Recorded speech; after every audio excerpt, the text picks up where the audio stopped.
이르되 주 예수를 믿으라. 그리하면 너와 내 집이 구원을 받으리라 하고. 아멘. 오늘 설교는 본문 말씀을 문맥을 살펴서 전하는 강해 설교가 아니라 주제 설교입니다. 원래 지금까지 저희는 하나하나 이제 문단을 나눠서 강해 설교를 해왔습니다. 그리고 구속사적으로 설명을 했었는데 오늘은 주제 설교를 하려고 해요. 지난주 설교를 준비하면서 찰스 스펄전 목사님의 사도행전 강해를 제가 보았는데 참 은혜가 되었어요. 유익하고. 그런데 지난주 설교에 이거를 녹아내기는 좀 자연스럽지가 못해서 아예 따로 떨어뜨려 가지고 이 부분을 좀 말씀을 드리는 것이 좋겠다 생각이 되었습니다. 그래서 오늘 설교에 찰스 스펄전 목사님의 설교 내용을 많이 참고해서 제 말씀을 드리면 좋겠다고 생각해서 설교를 좀 작성을 했습니다. 본문 문맥에서는 주 예수를 믿으라라고 청함을 받는, 명령을 받는 대상이 불신자, 이방인 간수잖아요. 그런데 오늘 설교 대상은 불신자뿐만이 아니라 예수님을 믿는다고 고백하는 신자까지 포함되는 말씀이라고 할 수가 있습니다. 강해에만 철저하게 초점이 돼 있었다면 제가 불신자, 이방인, 불신자에 대해서 초점을 맞췄을 텐데, 그래서 이게 주제 설교다라고 이제 말씀을 드리는 거예요. 오히려 신자에게 더 적합한 말씀으로 생각도 됩니다. 자, 그러면 오늘 어떤 내용을 말씀드리려고 하냐면 예수님이 우리에게 누구신가라는 것 자주 말씀을 드리는 부분이죠. 그리고 그 예수님을 믿는 믿음이라는 것은 도대체 뭔가, 믿음. 그리고 우리가 이 믿음 생활을 하는 데 있어서 방해되는 생각들이 어떤 것들이 있는지, 이 생각들이 들어왔을 때 이걸 우리가 그렇구나 해야 될 것인지 아니면 극복하며 나아가야 되는 것인지에 대해서 좀 말씀을 드리고자 합니다. 성경에 도피성이라는 제도가 나와요. 구약 성경에 하나님께서 만들어주신 제도인데, 이스라엘 백성 중에 부지 중에, 실수죠, 알지 못하는 중에 사람을 죽이게 됐어요. 자, 이때는 고의적인 살인이 아니기 때문에, 사고로 인한 죽음이기 때문에 이 사람에 대해서 보호받을 수 있도록 하나님께서 도피할 장소를 마련해 주신 거예요. 그래서 이 실수가 일어났을 때, 살인이 일어나고 뭐 죽음이 발생했을 때 이 사람은 빨리 도피성으로 피신을 해야 됩니다. 달려가야 돼요. 달려가다가 그 죽은 자의 친척이나 가까운 사람들이 보복을 해서 잡히면 그 사람은 그냥 죽는 겁니다. 그러니까 빨리 피난처로 달려가야 되는 거예요. 자, 이런 제도를 주신 것은 하나님은 죄에 대해서 공의로운 심판을 하신다라는 그 공의도 있고요. 또 하나님이 부지중에 지은 죄인들에 대한 긍휼함, 자비가 있으시다라는 것을 보여주는 거죠. 공의와 자비가 함께 나타나는 것이 이제 도피성 제도예요. 그렇게 해서 고의적인 살인과 또 사고로 인한 죽음을 구분하면서 공정한 재판을 보장하도록 해주신 게 도피성 제도입니다. 유대 전승에 따르면 지방 행정 관리들이 여러 차례 또는 못해도 1년에 한 번 정도는 이 도피성으로 가는 길목을 늘 살피면서 점검을 했다고 합니다. 만약에 거기에 뭐 돌덩어리가 있든지 뭐 구덩이가 파져 있든지 하면 달려가다가 넘어져서 잡히면 죽을 수가 있겠죠. 그렇게 억울하게 죽임당할 수 있는 그런 사람들이 생길까봐 늘 살폈다고 해요. 그 길을. 그리고 그 길가에 도피로라고 적혀 있는 팻말이 곳곳에 꽂혀 있었습니다. 왜 그러냐? 길을 가다가 도피성이 어디쯤에 있지? 나침반도 없는데 이거 어떡하나? 큰일 날 수 있잖아요. 그래서 항상 도피로라고 푯말이 적혀 있는 거예요. 안내 표지판을 따라서 계속 달려갑니다. 그렇게 해서 이 사람이 교차로에 이를 때에도 어느 길인지 뭐 혼란스러워할 필요도 없이 쉽게 판독해서 달려갈 수 있도록 해준 거죠. 하나님께서는 우리 영혼을 위해서 도피성을 마련해 주셨는데, 그 도피성은 여러분 잘 아시겠지만 바로 예수 그리스도십니다. 하나님의 공의로운 심판이 나타날 때 그리로 피해야지만, 그리스도께로 피해야지만 안전하게 구원받을 수 있다는 것을 보여주기 위해서 구약 시대에 이 구약 제도로 말씀해 주신 거예요. 그리고 그분께로 나아가는 도피성으로 나아가는 길, 이 길이 바로 우리의 믿음이라고 적용시킬 수가 있어요. 그러니까 예수 그리스도께로 믿음을 가지고 나아가지 못하면 죽는 것이고, 이 믿음으로 나아갈 때 끝까지 그 믿음을 지켜야지만 도피성 안에서 안전하게 보호받을 수 있다라는 거죠. 그러니까 예수님의 사역자들은, 설교자들은 자주 그 길을, 성도들의 믿음과 신앙 생활을 잘 살펴서 불쌍한 죄인들이 걸려 넘어지지 않도록 하는 조치를 계속 취해야 됩니다. 장애물들이 거기에 놓여 있지 않도록 장애를 제거해 줘야 될 책임과 사명이 있는 사람들이죠. 여러 가지 장애물들이 있어요. 어떤 상황들이나 생각들, 이런 것들에 대해서 이거는 장애물이 아니고 정말로 이 부분은 체크를 해야 되는 거야, 또는 이거는 장애물이야, 여기 넘어지면 안 돼, 신경 쓰지 말고 달려가십시오 라고 잘 얘기를 해줄 수 있어야 되는 거죠. 그래서 우리가 이 장애물에 대해서 어떤 것들이 있고 또 어떻게 제거해야 되는지를 좀 말씀드리고자 합니다. 오늘 이 말씀이 우리 모두에게 영적인 유익이 되었으면 좋겠고, 또 믿음의 길을 달려가다가 낙오하고 주저앉고 지쳐 있는 사람들, 용기를 내어서 다시 달려감으로써 죄의 보복자의 손에 죽임당하지 않고 안전하게 도피성이신 그리스도 안에서 사는 여러분들 되셨으면 좋겠습니다. 먼저 도피성이신 예수 그리스도에 대해서 말씀을 드리려고 해요. 어째서 예수님이 우리의 도피성인가? 모든 인류는 하나님의 진노 아래 놓여 있습니다. 처음부터는 아니죠. 처음에는 에덴 동산에서 하나님과 교제하는 관계였죠. 교제. 하나님과 사랑의 교제를 나누고 있었던 하나님의 자녀이며 하나님의 신부였는데, 이제 진노 아래 놓이게 됐어요. 왜냐하면 첫사람 아담, 우리 인류의 대표자 아담이 범죄를 했기 때문에, 그 범죄는 하나님의 사랑의 통치를 즐거워하지 않고 자기가 통치하겠다고 하는 통치권 찬탈, 선악 판단을 내가 하겠다라고 하는 그 교만함이 죄를 짓게 만든 것이죠. 그래서 다 죄 아래 있게 되었습니다. 이러한 자를 하나님께서 구원해 주시기 위해서 하나님은 당신의 진노를 누그러뜨릴 대상을 마련해 주셨어요. 진노를 누그러뜨릴 대상. 하나님의 진노는 반드시 시행이 되어야지만 누그러뜨려집니다. 시행이 되면 다 쏟아 부어야지만 이게 사라지는 것이지, 그대로 남아있는데 꼭 잡고만 있을 수는 없는 거라는 거죠. 반드시 시행이 되어야 돼요. 그래서 하나님의 진노를 쏟아 부을 대상이 필요하셨던 거예요. 그 대상이 바로 우리 죄인들 아니냐, 우리에게 쏟아 부으시면 되는 거 아니냐, 이렇게 돼버리면, 자, 창조 경륜을 생각해 보십시오. 하나님이 창세전에 무엇을 목적하셨습니까? 자기 백성, 자기만 섬기며 교제하는 자기 백성을 만들기로 하셨는데, 이 사람들이 다 쏟아 부어버리면 하나님의 계획이 무산이 되고, 하나님은 당신이 계획한 것도 이루지 못할 뿐이 돼버리잖아요. 그래서 하나님은 하나님이 창세전에 택한 자들에게 그것을 쏟아붓지 않으시고 하나님의 아들을 이 땅에 보내셔서 그 하나님 아들에게 모든 진노를 쏟아 부으심으로 그 예수 그리스도를 믿는 자, 그분을 도피성 삼아서 달려가서 그분 안에 거하는 자들을 구원해 주시기로 하셨던 것이죠.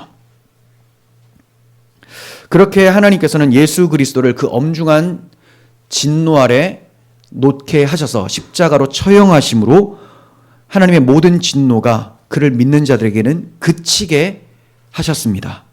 그분께 피하는 자는 피의 보복자의 추격보다 더 비교할 수 없을 정도로 두려움의 대상인 하나님의 진노로부터, 하나님의 보복으로부터 안전해질 수 있었습니다. 그래서 성경은 예수님을 우리의 피난처, 우리의 안식처라고 말씀을 해요. 히브리서 6장 18절에 이런 말씀이 있습니다. 이는 하나님이 거짓말하실 수 없는 두 가지 변치 못할 사실로 말미암아, 두 가지 변치 못한다는 것은 하나님이 약속을 하셨고 맹세를 하셨기 때문에, 이 하나님이 약속하시고 맹세하신 내용은 절대 변치 않는다라는 거예요. 이 두 가지 변치 못할 사실로 말미암아 앞에 있는 소망을 얻으려고, 구원을 얻으려고 피난처를 찾은 우리에게 큰 안위를 받게 하려 하심이라. 앞에 있는 소망, 구원받기 위한 우리들을 위해서 피난처를 마련해 주셨다. 큰 안위를 받도록 하셨다. 바로 예수 그리스도를 설명하면서 이러한 말씀이 나오는 겁니다. 예수님이 우리의 피난처예요. 우리의 구원의 주요, 우리가 안식할 처소라는 거죠. 그래서 예수님께서는 제자들에게 수고하고 무거운 짐진 자들아 다 내게로 와라. 내가 너희를 쉬게 하리라 라고 말씀을 하신 거예요. 그 짐을 주님께 맡기지 않으면 쉼이 없어요. 쉼이 없는 자들은 자기 짐을 자기가 지고 가다가 하나님의 엄중한 심판 앞에서 그 짐과 함께 멸망당하게 됩니다. 그 짐이라는 것은 자기 의로 극복해 보려고 하는 노력들이죠. 자, 이것과 함께 멸망당한다는 거죠. 그런데 우리의 이 모든 죄짐을 그리스도께로 넘겨버릴 때 그리스도께서 대속하심으로 하나님의 진노가 우리에게로 넘어가죠. 유월하게 되죠. 유월절처럼 유월하게 되기 때문에 우리에게는 자유와 평강과 안식이 도래한다는 것이 복음이라는 거예요. 그러면 하나님께서 예수 그리스도라고 하는 도피성으로 가도록 주신 길이 뭐냐? 길. 그게 바로 우리의 믿음입니다. 그리스도를 믿는 믿음이에요. 죄인인 모든 사람 뒤에는 사나운 피의 보복자, 공의로운 하나님의 진노가 따라옵니다. 사망이라는 것이 따라와요. 사망은 하나님의 공의로 발생되는 거죠. 그래서 사망이 막 따라옵니다. 그 하나님의 진노는 영원한 사망에 이르게 해요. 단순히 숨쉬는 이것만 끝나는 것이 아니고 육체적 사망뿐만이 아니고 영혼의 사망, 영원한 지옥의 형벌에 이르게 됩니다.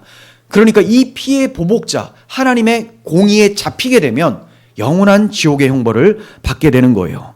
그래서 잡히기 전에 빨리 도피성으로 피하라고 하나님이 예수 그리스도를 보내주신 것이죠.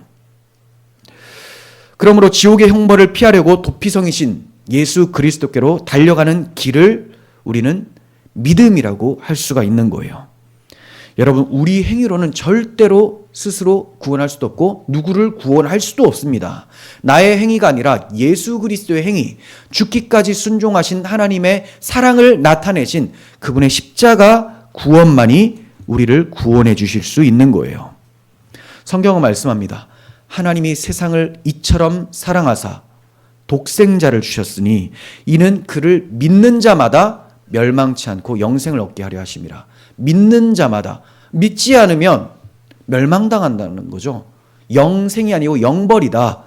그래서 그리스도가 우리의 구원이시고 도피성이고 안식처이신데 그분께 달려가는 것은 믿음이다. 믿음이 아니고서는 멸망당한다라는 것을 말씀해요. 그러므로 사람이 의롭다 하심을 받는 것은 율법 행위에 있지 않고 믿음으로 되는 줄 우리가 인정하노라라고 바울 사도는 말씀합니다. 자, 그러면 이 믿음이라는 것이 도대체 뭐냐? 믿음은 여러 가지로 설명할 수가 있어요. 그리고 여러 측면을 말씀드릴 수가 있는데 너무 많기 때문에 제가 한 4가지 정도로만 말씀을 드리려고 합니다. 믿음이라는 것은 하나님을, 그리스도를 의뢰하는 거예요. 의뢰.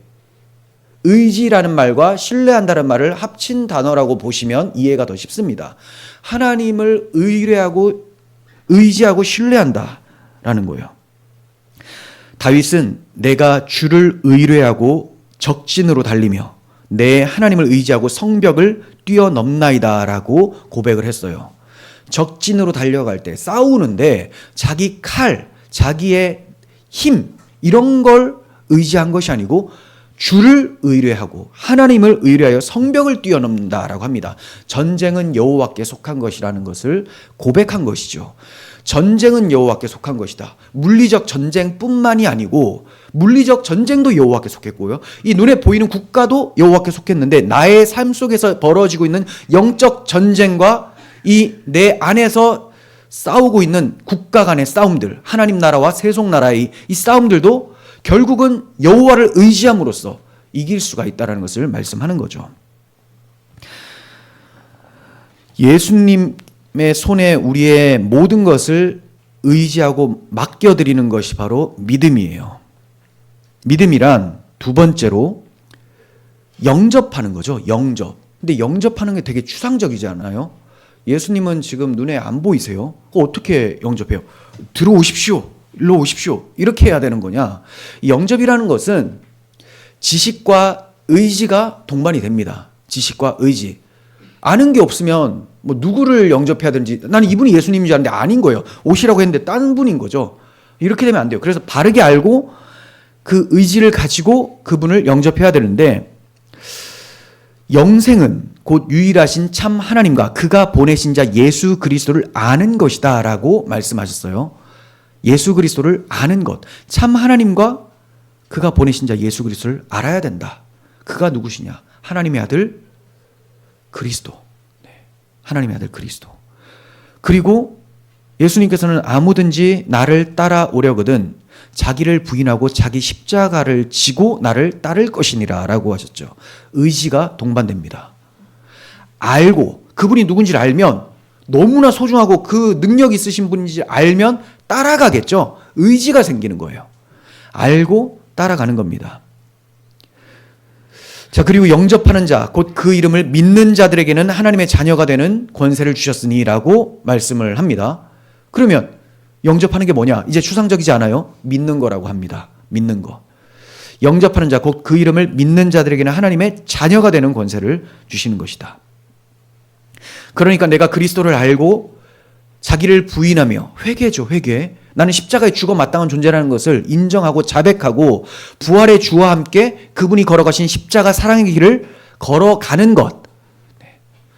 내 욕망과 욕심 이런 것들을 뒤로하고 그분을 따라가는 것. 이것을 영접이라고 해요. 믿음이라고 하는 거예요. 자, 이렇게 된 자는 이제 자기가 주인이 아니에요. 내가 그리스도와 함께 십자가에 못 박혔나니 이제는 내가 사는 것이 아니요 내 안에 그리스도께서 사시는 것이다 라고 해요. 그러니까 그리스도를 머리로 해서 나는 그분께 딱 접붙임을 받아서 따라 사는 삶. 그러니까 나의 욕망이나 이런 것들은 계속 자기 부인이 되어지고 그리스도께서 이끄는 대로 끌려가는 삶. 자, 이렇게 지식과 의지를 가지고 그리스도를 믿는 것, 이것을 믿음이라고 합니다. 믿음의 대상을 알고 자기가 차지하던 왕 자리를 내려놓음으로써 영접을 하는 거예요. 자기가 올라가 있으면 예수님 오세요 했는데 내가 거할 자리는 어디냐 하면 잠깐만요, 있어봐요. 일단 이 자리가 하나밖에 없는데 여기 오시오. 잠깐 올려드렸다가 다시 올라오는 이런 게 생기는 거죠. 내 자리는 그냥 하게 되는 건 없습니다. 올라갈 자리가 없어요. 그런데 우리는 자주 예수님 올라와 있는데도 슬쩍 와서 엉덩이를 툭툭 치면서 넘어지시라고, 잠깐만 내가 올라가야겠다고 이런 짓을 많이 한다는 거죠. 믿음이라는 것은 예수님을 나의 왕으로 모시며 이전에 내가 왕된 것을 다 무너뜨리고 철저하게 회개하는 것으로부터 시작이 됩니다. 자기는 이제 아무것도 아니라는 고백이 나오게 되는 거예요. 자, 그리고 세 번째, 믿음이라는 것은 피조물을 의지하는 것을 그치고 창조주 하나님만 의지하는 것을 말합니다. 피조물 의지하는 것을 그친다. 이건 나도 포함이 되고요. 또 세상의 어떤 힘, 권력, 명예, 그리고 옆에 있는 사람, 이 모든 것들, 그러니까 하나님 아닌 모든 것들을 의지하는 것을 그치고 하나님을 믿는다. 하나님만 믿는다라는 거예요. 예레미야 17장 5절 봅니다. 여호와께서 이같이 말씀하시니라. 무릇 사람을 믿으며 육신으로 그 힘을 삼고 마음이 여호와에게서 떠난 그 사람은 저주를 받을 것이다. 그러니까 이런 거예요. 마음이 여호와에게서 떠난 사람의 특징이 뭐냐? 사람을 믿고요, 육신으로 그 힘을 삼는 사람이라는 거예요. 이 사람에게는 저주가 있다. 자, 이런 사람은 하나님을 믿지 않으니, 창조주를 믿지 않으니 공허하겠죠. 아무리 채우려고 해도 채워지는 것 같지만 이게 다 모조품이거든요. 진짜가 아니거든요. 참 행복이 아니에요. 그러다 보니까 금방 고갈되고 더 괴로워져요. 마치 마약에 찌든 사람처럼, 중독된 사람처럼 처음에는 뭔가 좋았는데 이게 빠져나가고 나서는 더 큰 공허와 갈망이 생기게 되는, 괴로움에 빠지게 되는 것. 그래서 그는 사막의 떨기나무 같아서 완전히 그냥 홀로 외롭게 쓸쓸하게 버려진 상태, 좋은 일이 오는 것을 보지 못하고 광야 간조한 것, 건건한 땅, 사람이 살지 않는 땅에 살리라. 영적으로 완전히 피폐한 삶을 살게 된다는 것을 말씀합니다. 그러나 무릇 여호와를 의지하며 여호와를 의뢰하는 그 사람은 복을 받을 것이다 라고 말씀을 하죠. 피조물을 의지하지 않고 여호와만을 의지하는 것, 이게 믿음이에요. 시편 146편 3절에서 5절도 봅니다. 귀인들을 의지하지 말며 도울 힘이 없는 인생도 의지하지 말지니 그의 호흡이 끊어지면 흙으로 돌아가서 그날에 그의 생각이 소멸되리로다. 그들이 꿈꾸고 염원했던 모든 것들이 죽고 나면 흙으로 돌아가는데 아무것도 아니지 않느냐. 그런 것들을 왜 의지하느냐라고 해요. 야곱의 하나님을 자기의 도움으로 삼으며 여호와 자기의 하나님을 자기의 소망으로 두는 자는 복이 있도다. 믿음이라는 것은 창조주 하나님만 의지하는 것이다 라고 합니다. 그리고 믿음이라는 것은 이 모든 내용들, 방금 말씀드린 이 모든 내용들을 마음으로 믿고 입으로 고백하며 예수님만이 나의 주와 그리스도이심을 시인하는 것. 고백이 굉장히 중요합니다. 지금까지는 어떤 이 믿음의 내용을 말씀드리고 그 내용이 어떤 것으로 구성되는지를 말씀드렸는데, 이 믿음이 내 믿음으로 성립이 되려면 내가 무슨 반응이 일어나야 된다는 거죠. 그게 뭐냐면 고백이에요. 고백. 자, 성령께서 우리 마음에 복음을 부어주시면 마음이 새롭게 되죠. 그럼 주님을 사랑하게 돼요. 그리고 주님을 믿고자 하는 마음이 생겨요. 이거는 자동적으로 일어나는 거잖아요. 지금 의지가 수반되는 게 하나도 없어요. 그냥 성령께서 죽었던 영혼을 깨우셔서 일으키시는 상태입니다. 자, 그러면 이제 내 죽었던 영혼이 거듭나요. 거듭나면 의지도 거듭나죠. 그러면 이제 내 의지로 뭘 할 수 있느냐? 물론 이 의지도 은혜로 거듭난 의지니까 하나님의 은혜입니다. 자, 이 거듭난 의지로 뭘 할 수 있느냐? 방금 찾아왔었던 그 감정, 주님 사랑합니다. 주님이 나의 구주이십니다라고 고백하는 게 나타난다는 거죠. 그 고백과 함께 내 믿음이 성립이 돼요.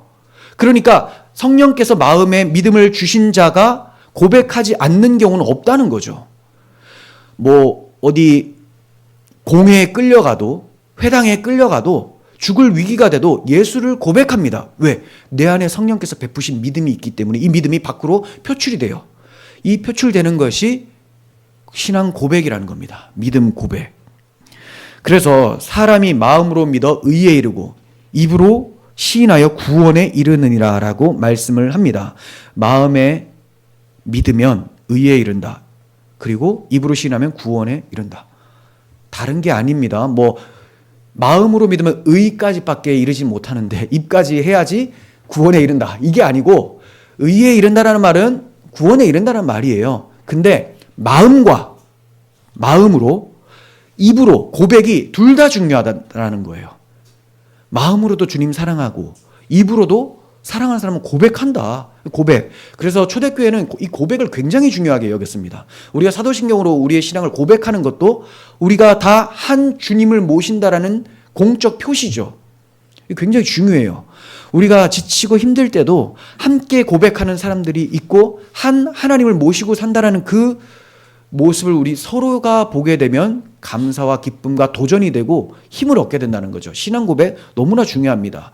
바울 사도가 감옥에 갇혀서 매 맞고 굉장히 힘들었는데 나와서 사람들을 위로하러 갔다고 하죠. 루디아의 집에 가서 위로를 해요.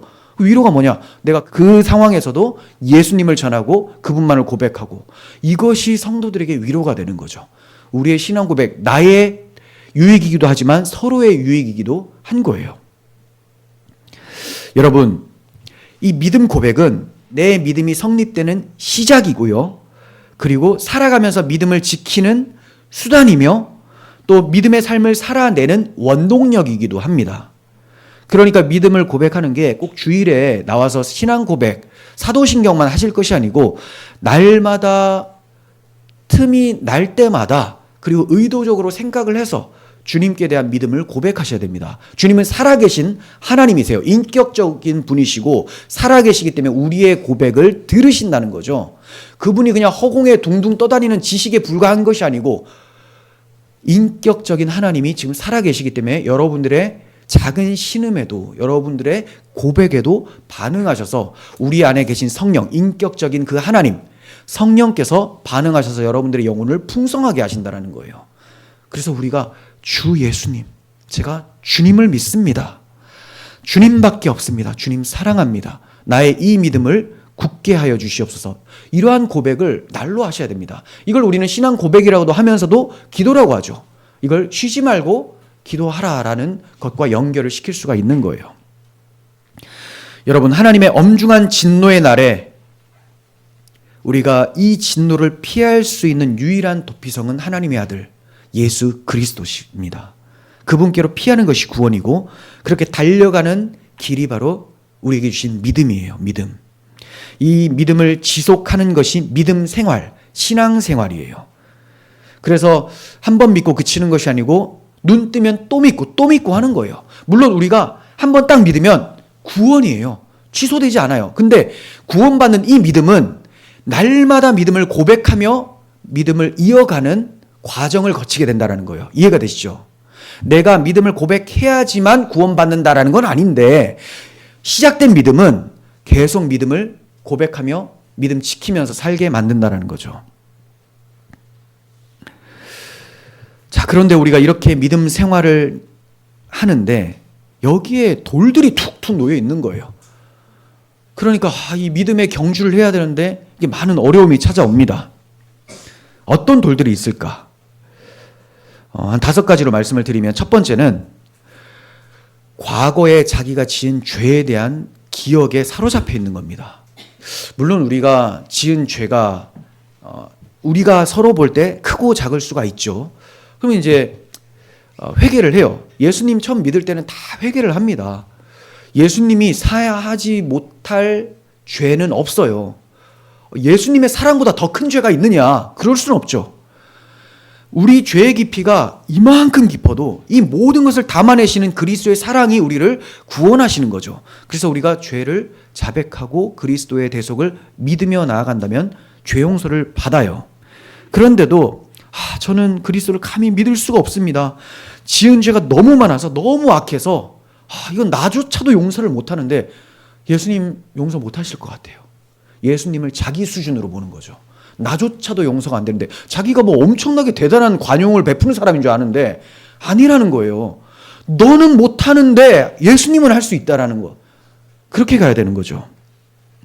여러분이 지은 죄가 아무리 많아도 여러분이 주 예수님을 믿기만 하면 결코 멸망할 수가 없습니다. 단순히 주 예수 그리스도를 의뢰하기만 한다면 우리의 죄가 주홍과 같이 붉을지라도 눈과 같이 희게 해주신다고 말씀을 하고 계세요. 그러니까 오직 믿기만 하시면 되는 거예요.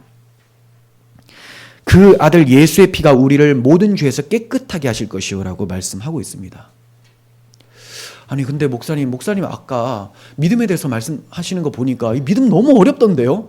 근데 지금 또 이렇게 많은 죄를 짓고 힘들어도 나오기만 하면 된다고요? 네, 그렇습니다. 그건 우리가 믿음 생활하면서 겪게 되는, 정상적으로 건강하게 겪게 되는 것을 제가 말씀드린 거고, 우리의 믿음에는 마귀가 가만히 두지 않기 때문에 여러 가지 잡초들을 심어놓고 돌을 뿌린다라는 거죠. 그러니까 여기에서 많은 우여곡절이 있어요. 탄탄대로로 제가 말씀드린 대로 믿음이 이렇게 쫙 나갔으면 참 좋겠지만 그렇지 못할 수가 있다는 거죠. 거기에 좌절하지 말고 다시 믿음을 고백하고 주 예수께로 나오라고 제가 말씀을 드리는 거예요. 우리가 성화를 많이 강조하다 보면 나는 이거 가짜 믿음인가 이런 생각을 많이 합니다. 뭐 가짜 믿음일 수도 있어요. 그런데 가짜 믿음인지 참 믿음인지 그거 지금 판단할 시간에 예수님 앞에 나오라는 거예요. 그러면 가짜 믿음 아니었으면 안 나올 겁니까? 가짜 믿음, 정말 형편없어요, 신앙이. 근데 가짜 믿음인가 아닌가? 그래도 진짜 믿음은 맞구나. 이렇게 판단이 섰어요. 그러면 안 나올 거예요.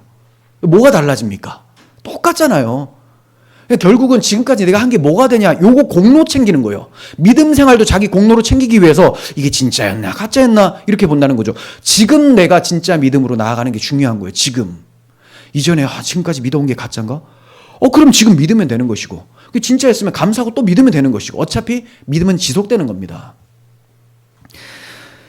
성경은 우리에게 주 예수를 믿으라고 명령을 하고 있어요. 우리는 그 명령을 받는 중입니다. 여러분이 그 명령에 순종하게 되시기를 바랍니다. 하나님의 은혜로 이 명령에 아멘으로 반응하는 복된 순종이 있었으면 좋겠어요. 하나님께서 우리를 구원하시는 데 있어서 내가 많은 죄를 지었다라는 것은 문제되지 않아요. 우리가 모두 다 죄인이고 죽어 마땅한 큰 죄인입니다. 세상에서는 큰 죄, 작은 죄가 있어요. 하지만 하나님 앞에서는 티끌만한 죄도 다 죽어 마땅한 죄입니다. 티끌만 하나 탁 묻으면 그냥 죽는 거예요. 하나님은 티끌 하나 없는 거룩하신 분이기 때문에 그분 앞에는 그 어떠한 죄도 용납이 안 됩니다.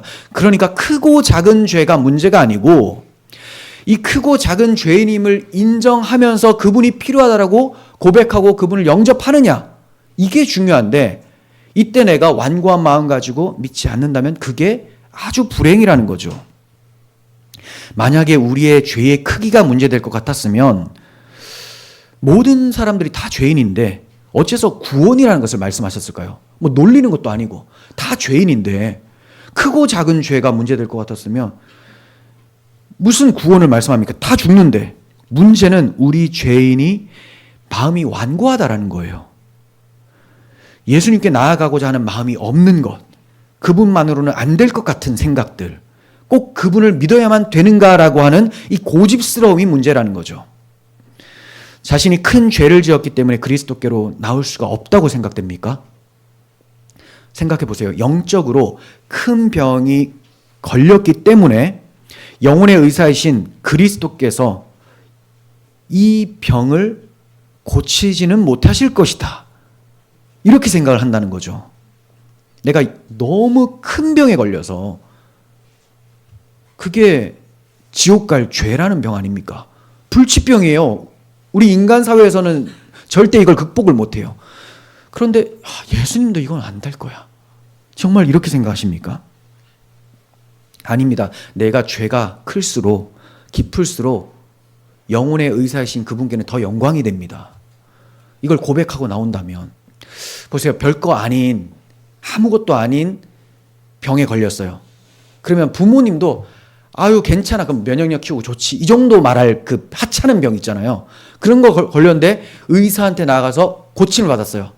그럼 의사가 내가 이런 병을 고쳤어 말할 수 있을까요?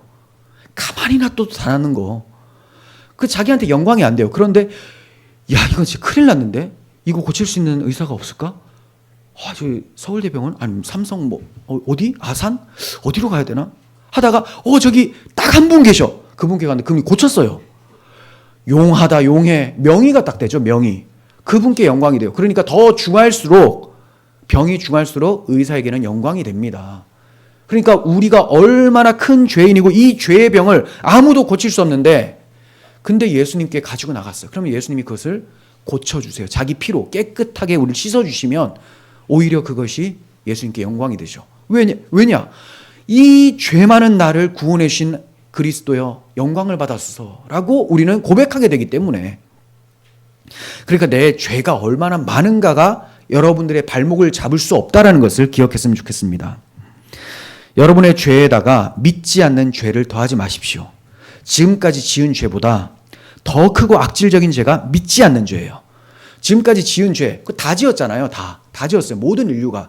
그런데 믿지 않는 죄는 이제 여기서 또 선택을 하는 거예요. 하나님이 지금까지 지은 죄를 용서하기 위해서 내 아들 예수를 십자가에서 잡았다. 자, 이 아들을 믿어라라고 했더니 그것을 짓밟고 무시하고 모독하는 것이 믿지 않는 죄라는 거죠. 하나님이 자기 아들 내어주시면서까지 사랑을 베풀었는데 그것을 하찮게 여기는 행동이 바로 믿지 않음이라는 죄라는 거예요.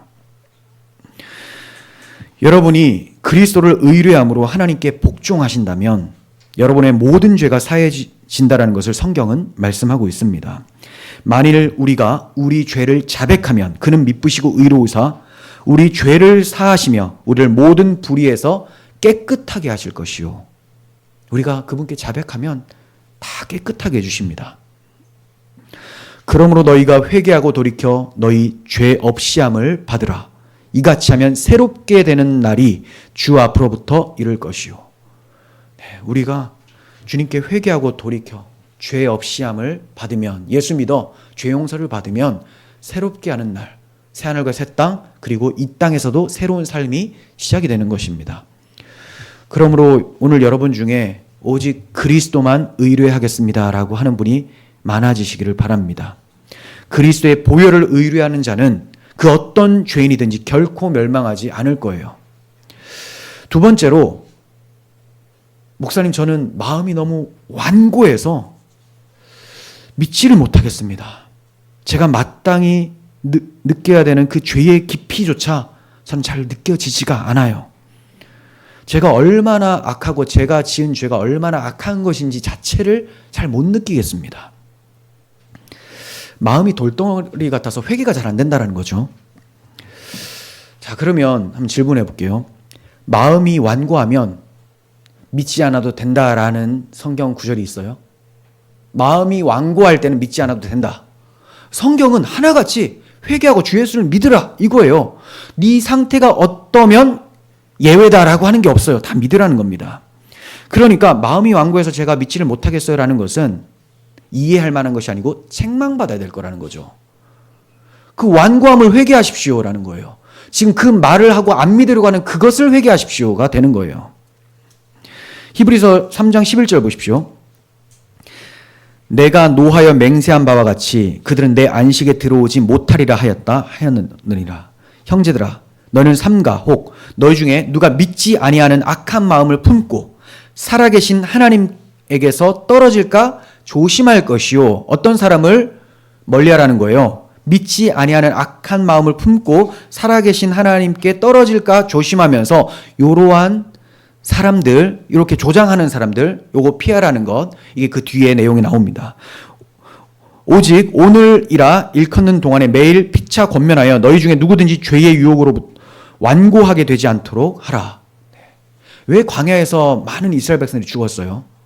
이 마음을 완고하게 하는 사람들의 말에 넘어가서 다들 하나님을 신뢰하지 않는 겁니다. 그분께로 나아가지 않아요. 믿지 않은 불순종, 이 완고함이 그들을 광야에서 엎드려 죽게 만들었습니다. 만일 여러분이 그리스도가 필요하다고 생각되신다면 지금 믿음으로 그분을 붙잡으세요. 믿음으로. 그러면 감정과 느낌이 뒤따라옵니다. 여러분의 마음이 딱딱하고 완고하다 할지라도 이렇게 말씀하십시오. 제가 변명하지 않고 지금 있는 모습 그대로 주님께로 갑니다. 제가 주님께로 나아오도록 명령하여 주시고 권하여 주시니 제가 지금 주님께 나아갑니다. 주님 명령하시니 나아갑니다. 하는 거죠. 그러면 주님께서 그 마음을 부드럽게 해주실 겁니다. 딱딱하니까 못하겠어요가 아니고 입을 열어서 고백하시고 나의 이 딱딱하고 완고한 마음까지도 고백하시면서 이 딱딱하고 진짜 가능성 없는 이 인간 하나님 도와주세요라고 하셔야죠. 도와주셔야죠. 어떠한 공포로도 움직이게 할 수 없었던 그 완고한 굳은 마음이 뜨거운 주님의 사랑으로 녹여질 거예요. 그러면 이제 반응이 나옵니다. 모든 사람은 명령을 받고 있어요. 믿으라라는 명령. 모든 사람은 조건에 전혀 관계없이 믿을 권리를 갖고 있습니다. 주님이 믿으라라고 하시니 믿을 권리가 있어요. 믿어야 돼요. 내가 어떤 준비가 없다 하더라도 어떤 선행이 없다 하더라도 믿을 권리를 가지고 있는 거예요. 주님이 명령하셨기 때문에. 우리가 주님께 회개하고 나의 믿음을 고백한다면 성령께서 계속 믿음을 뜨겁게 부어주실 것이고 또 장차 임할 환난으로부터 우리를 구원해 주실 겁니다. 그러니 그리스도를 의지하십시오. 그리스도를 의지하시면 굳어있던 마음이 부드러워질 겁니다. 그리고 여러분을 사랑하셨던 그 주님을 여러분도 사랑하시게 될 거예요. 자, 세 번째, 어떤 사람들은 저는 다른 분들보다 의심이 좀 많은 것 같아요. 하나님에 대한 의심이 많고 하나님 말씀을 못 믿어서 두려움이 찾아옵니다. 저는 믿지 못할 것 같아요. 이게 도대체 믿는 건가요? 정상은 아니에요. 정상. 그래서 정상이 아니라고 해서 지옥 갈 거짓 믿음이다라고 할 수는 없다라는 거죠. 문제가 있어요, 이건. 그런데 문제 없는 믿음이 도대체 어디냐 이거죠. 우리는 이 세상을 통과하면서 계속 이 문제 있는 믿음을 하나님의 은혜로 점점 건강하게 만들어갑니다. 그래서 믿음의 주요, 온전하게 하시는 이인 예수를 바라보라고 하잖아요. 이 믿음 부족하지만 믿음의 주인께서 이 믿음을 점점 단련시켜 가시면서 나를 끌고 가실 것을 믿습니다 하면서 가는 거죠. 믿음이 적어도 구원을 받고 그 믿음에 많은 의심과 두려움이 섞여 있어도 구원 받을 수 있어요. 물론 두려움은 불신앙으로 찾아옵니다. 두려움은 불신앙. 불신앙 안 믿는 거잖아요. 근데 두려움은 불신앙으로 찾아온다. 이게 도대체 무슨 말입니까? 제가 여기서 불신앙이라고 하는 것은 안 믿는 그 불신앙을 말하는 게 아니고요. 믿는데 여러 우여곡절을 경험하게 되는 불신앙을 얘기를 하는 거예요. 그러니까 연약한 믿음을 말씀을 드리는 거죠. 흔들리는 상태. 하나님의 사랑에 대해서 충분히 누리지 못하는 상태. 그러기 때문에 하나님을 계속 잘 믿어야 되는데 이 불신앙이 탁 찾아오기 때문에 깨져요. 그러니까 의심과 두려움이 찾아오는 것. 이걸 말하는 거고, 아예 안 믿는다 나는. 내 의지로 난 그분 안 믿어. 이건 그냥 불신앙이에요, 그냥. 그런데 우리는 그렇지 않잖아요. 믿고자 하고 더 잘 믿고 싶은데 계속 의심이 찾아오는 이런 불신앙을 말씀을 드리는 거예요. 자, 이런 두려움이 임한다고 해서 구원받지 못하는 건 아닙니다. 우리의 믿는 실력이 우리를 구원하는 것이 아니고 우리의 믿는 대상 예수 그리스도께서 우리를 구원하시는 거죠. 그러니까 우리는 그냥 잘 믿도록 구하는 거지 내 믿음의 실력으로 구원받으려고 해서는 안 되는 거예요. 주께서 사랑 안에 거하게 하심으로 두려움을 점점 내어 쫓아 주실 겁니다. 온전한 믿음으로 자라가게 하실 거예요. 하지만 그 믿음으로 성장하기까지는 많은 의심과 두려움이 동반될 수 있어요. 중요한 건 의심치 않고 주님만 굳게 믿고 싶은가, 두려움을 이기고 싶은가라는 열망이 있느냐라는 거죠. 두려움 이기고 싶지도 않고 나는 회의감이 들어요. 그냥 안 믿고 싶어요. 이게 불신앙이에요. 이게 지옥 갈 불신앙. 안 믿고 싶어요. 자, 이런 사람들에게도 그럼 믿지 마세요가 아니고 그래도 믿으라고 성경은 얘기해요. 회개하고. 근데 안 믿으면 지옥 가죠, 이런 사람은. 그런데 대부분의 성도들은 그게 아니잖아요. 믿고 싶은데 의심이 찾아요. 어떻게 해요? 그 의심 안 하고 싶은 거잖아요. 그러니 주님께로 나아가서 구해야 된다는 거죠. 이 열망이 있다면 주님께서 여러분들의 믿음을 더 뜨겁게 또 두려움이 없는 담대한 믿음으로 만들어 주실 거예요. 저는 임종 때를 생각해보면 너무 두렵습니다. 제가 임종 때 두려움이 많이 찾아올 것 같아요. 일단 그때 가봐야 압니다. 그때 가봐야 알아요. 뭐 벌써부터 생각하나. 임종 때. 그리고 분명히 이런 건 있어요. 날마다 내가 주님께 고백을 하잖아요. 이 고백은 결단과 다짐이 들어갑니다. 주 예수님, 제가 주님을 믿습니다. 나의 생명보다 더 귀한 주님에 대해서 내 믿음을 고백합니다라 하잖아요. 그러니까 그 고백이 헛되지 않도록 날마다 고백하면서 묵상하세요. 그러면 임종 때도 자연스럽게 생각이 되는데 그때 내가 지금은 흔들릴지라도 우리 주님은 나의 믿음을 붙잡아 주실 겁니다라는 그 믿음을 가지고 있는 거죠. 그러니까 누가 지금 저한테 당신은 임종 때 전혀 두렵지 않을 것 같아요 라고 하면 그럴 수도 있을 것 같아요. 두려울 것 같다 이렇지는 않은데 근데 또 이건 좀 달라요. 순교는 어떻습니까 하면 이건 좀 얘기가 좀 달라지죠. 임종은 자연스럽게 싹 가는 건데 순교는 갑자기 외부적 압력으로 인해서 탁 가는 거니까 이거 어때요 하면 좀 두렵죠. 죽음 이유가 두렵진 않아요. 우리는. 그죠? 왜냐하면 갈 곳이 정해져 있고 그 갈 곳은 우리가 그토록 이 땅에서 바라고 있는 나라이기 때문에 오히려 염원이 됩니다. 그런데 그 나라를 들어가기 위해서 문을 열어야 되는데 그 죽음이라는 문을 열어야 되는데 그 문을 열 때 자연사랑에서 참 괜찮을 것 같은데 외부적으로 툭 오면 힘들 것 같다라는 거죠. 저도 그런 생각은 있어요. 그런데 우리 주님이 그때 부인하도록 만드시겠냐라는 거죠. 아니 나의 영혼만이 아니라 주변 사람들의 영혼을 위해서라도 참 믿음을 가진 성도들 더 굳건하게 하세요. 그래서 별로 믿음이 없었던 사람도 꼭 그러한 위기의 때 되면 막 믿음을 발휘하는 사람들 나오잖아요. 그게 바로 진짜 참 성도의 모습입니다. 오히려 코로나 때 이럴 때도 막 예배 못하게 할 때 믿음이 그렇게 뜨겁지 않았던 사람도 예배를 더 드리려고 하는 사람이 막 나타나죠. 이게 이제 막 불타오르는 거예요. 근데 믿음이 뜨거웠던 것 같은 사람도 그때가 되면 안 나가는 게 상책이야. 상책 무슨 상책입니까? 영혼이 점점 죽어가는 것에 대해서는 관심이 없는 거죠.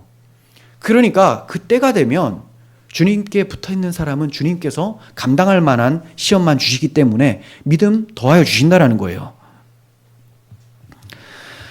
물론 우리는 매일매일 주님 바라보기를 힘쓰면서 신앙의 성숙을 사모해야 됩니다.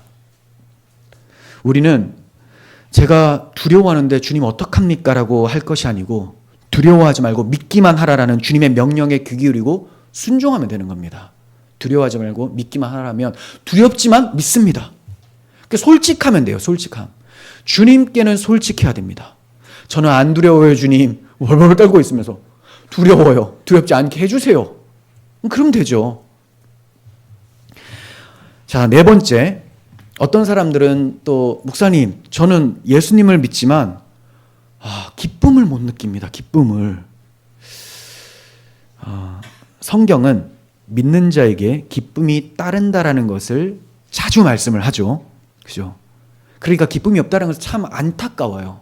마음 아픈 상태이긴 맞는 한데 항상 기뻐하는 사람이 있어요. 그러면 항상 좀 우리는 저 이상한데 병원 가야 되나? 이런 생각이 들죠. 근데 성경은 뭐라고 해요? 항상 기뻐하라. 이거는 자동적으로 되지 않으니까 항상 기뻐하라고 명령이 나오는 거예요. 그리고 기쁨이 오는데 이 기쁨을 잃어버리게 만드는 여러 요소들이 있으니까 그것을 물리치고 나의 기쁨의 원천이신 그리스도와 그분이 행하신 일에 주목하라라고 독려를 하고 있는 겁니다. 그러니까 항상 기뻐해야 되는 건 맞는데 항상 기뻐하는 사람은 없어요. 근데 항상 기뻐하도록 우리는 그것을 추구하고 하나님께 매달려야 된다는 거죠. 그러니까 저는 기쁨이 없어요 할 것이 아니고 기쁨의 근원이 되신 주님께 기쁨을 회복시켜 달라고 기도하셔야 되는 거예요. 성경은 기뻐하는 자는 구원받으리라라고 하지 않고 믿는 자가 구원받는다고요. 구원받은 자에게 선물로 기쁨을 주시는 거예요. 근데 그 기쁨은 중간중간에 상실돼 보이는 것처럼 완전히 없어지는 것처럼 그럴 때도 있다는 거죠. 물론 이럴 때는 이게 건강한 상태는 아니니까. 이런 모든 것이 사람들이 다 경험하긴 하지만 이걸 건강하다고는 할 수 없죠. 건강하지 않으면 그러면 다 죽습니까? 좀 아프다가도 약 먹고 또 낫고 그러는 거죠. 그 약이 주님께 달려가는 거예요. 우리의 믿음이라는 거죠. 기쁘지 않다고 할지라도 구원이 취소되는 건 아니에요. 우리 신앙의 선배들도 신앙의 여정 속에서 많은 슬픔과 탄식의 삶을 보냈습니다. 아브람, 믿음의 조상 아브람, 얼마나 많은 고난이 있었고 괴로움이 있었습니까? 다윗은 우리가 사무엘 살펴보고 있지만 사무엘 상에서 더 많이 봤죠. 지금도 왕이 돼서도 사무엘 하에서도 지금 울면서 감람산으로 막 가고 있잖아요. 그러면서 시를 씁니다. 다윗의 시는 다 울어요. 그냥 슬픔이 있죠. 이 기쁨 못하네. 이거 신자 아닌가? 다윗도 기쁨을 추구해요. 이 슬픔이 사라지고 기쁨이 오기를 바랍니다. 이게 있으면 돼요. 기쁨 같은 건 없구나. 말아야 되겠다. 이거는 신앙이 아닌 거죠. 우리를 구원하는 것은 우리의 느낌이나 감정이 아니라 우리가 믿는 대상이에요. 구원은 느끼는 것이 아니고 믿는 것입니다. 믿음은 지정의가 수반되지만 그 중에 하나가 살짝 결여될 때도 있어요. 그래도 계속 나아가면 그 감정까지도 채워지는 거예요. 느낌이 없으면 구원이 아니다라고 할 수는 없습니다. 물론 처음부터 끝까지 느낌이 없다라는 것은 예수님을 구하지 않는 거예요. 예수님을 구해 보십시오. 정말 저는 예수님을 엄청 구하는데요. 거짓말하지 말라는 거죠. 예수님을 구하는데 기쁨이 없다? 그 고민을 갖고 있는 사람들은 대부분 삶에 지쳐서 그리고 눈이 예수님을 향하지 않고 있기 때문에 이게 오래돼서 기쁨이 사라진 것이지 예수님을 계속 날마다 구하는데 기쁨이 없지는 않아요. 그러니까 기쁨이 없을 때 더 주님을 구하십시오.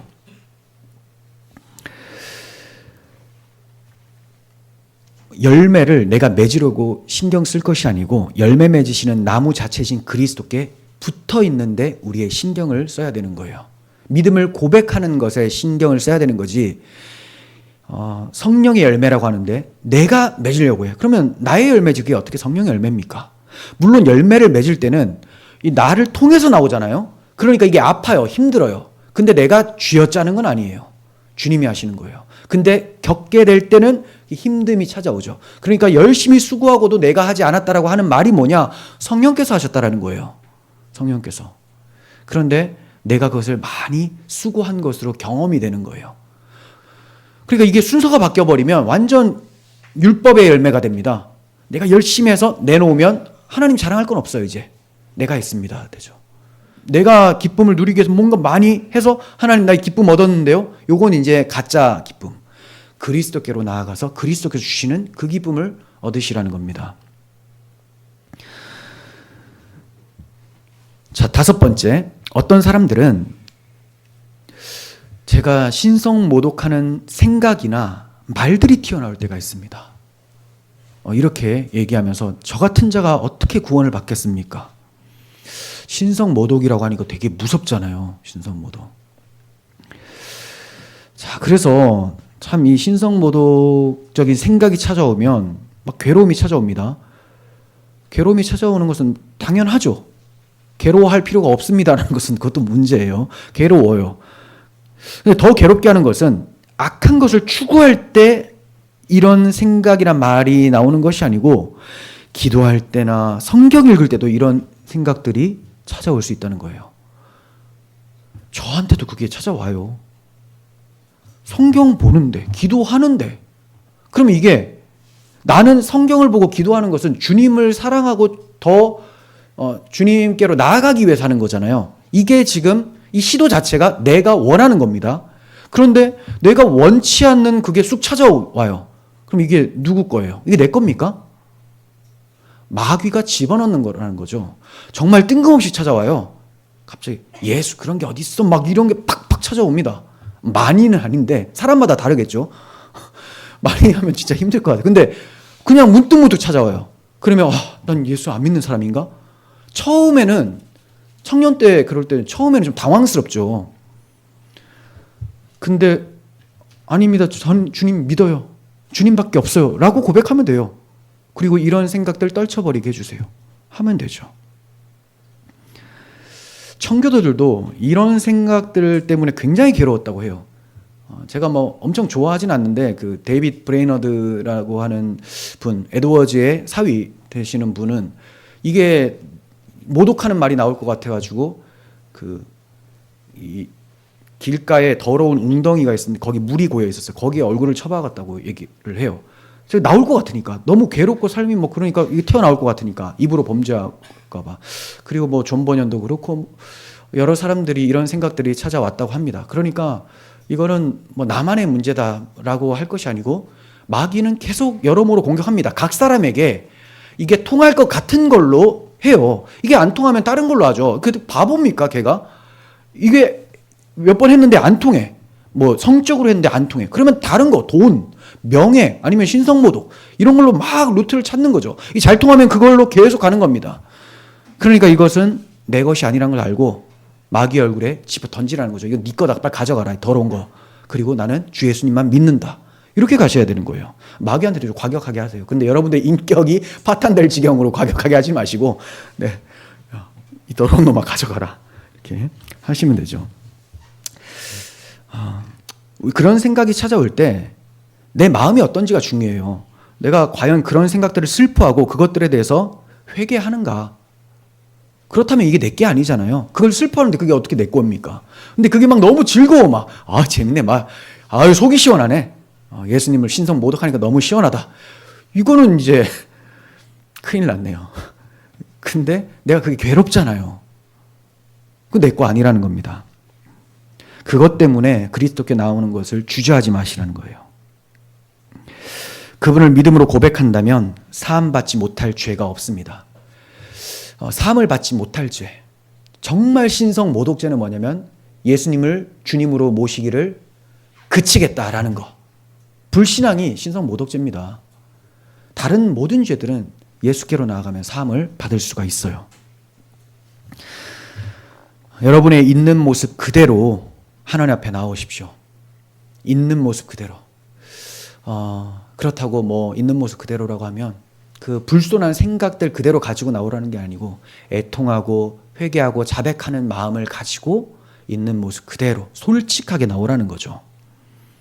근데 이게 참 말하기는 쉽고 여러분들이 듣기에도 참 쉬운데 막상 실행하는 건 참 어려워요. 만일 제가 여러분들에게 어떤 위대한 일을 하시면 예수님이 구원해 주실 것입니다 라고 하면 그 일을 다 할 겁니다. 왜냐하면 이단들이 그거 하거든요. 이거 하십시오 하면 정말 힘든 건데 그거 다 하려고 해요. 그런데 정말 쉬워 보이는 거 예수님을 구주로 고백하십시오. 그분께 나아 회개하시고 그분을 믿으십시오. 요거는 안 해요. 나만 장군 같다는 거죠. 나만 장군이 온몸에 나병이 걸렸어요. 그래서 엘리사 선지자에게 나갔더니 엘리사 선지자가 저 요단강 똥물에 좀 몸 한 7번 담그라고 했어요. 어려워요? 물론 좀 지저분하죠. 근데 더 깨끗한 강이 있었는데 왜 저기로 하느냐 하면서 안 가려고 해요. 그랬더니 이 신하가 아니 이게 어려운 일입니까? 더 힘든 거 하라고 했으면 했을 건데 왜 그러십니까? 라고 하니까 그렇구나. 그래서 들어갔다 나왔다 하니까 깨끗해졌습니다. 쉬운 거는 이건 아니야 라고 생각한다는 거죠. 예수님을 믿으십시오. 그거 쉬워요. 그런데 왜 어렵게 느껴지냐? 어려운 건 딱 하나예요. 나의 교만함 때문에. 교만함. 왜냐하면 주인으로 삼으라고 하니까. 주 예수를 믿으라 라고 했으니까. 주 예수. 그게 싫은 거죠. 예수님을 갖다 써라. 그분이 고쳐주실 것을 믿으라 라고 하면 그건 잘 믿어져요. 근데 주 예수를 믿으라. 지금까지 나는 내가 주인으로 살았는데 이게 머리 바꾸라고 하니까 마음에 안 드네. 이 교만함을 회개하셔야 됩니다.